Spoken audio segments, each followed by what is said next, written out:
Wanawake wengi hawapendi kutapika na wanaona ni bora wasitapike eti kisa tu kutumia folic acid. Mama mjamzito au mwanamke unayetarajia kupata ujauzito, folic acid ni kitu cha muhimu sana. Kwani usipotumia folic acid unaweza kuzaa mtoto ambaye ana kasoro za kimaumbile.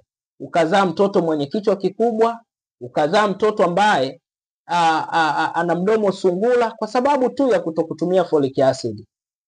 Sasa nimekuwa nikiwasaidia wamama wajawazito kupata virutubisho ambavyo vinamjenga yeye pamoja na mtoto wake, kudumisha afya ya mama mjamzito, lakini pia na mtoto aliyeko tumboni. Kwani afya nzuri kwa mtoto inaanza tangu mtoto anapokuwa tumboni. Na wewe mama mjamzito, ili uweze kuwa na afya nzuri ya uzazi, ni lazima pia upate virutubisho muhimu vitakavyo kujenga wewe pamoja na mtoto wako. Tunaweza tukawasiliana kwa namba iliyopo kwenye bio, nikakupatia ushauri pamoja na tiba na jinsi ya kupata hivyo virutubisho kwa urahisi zaidi.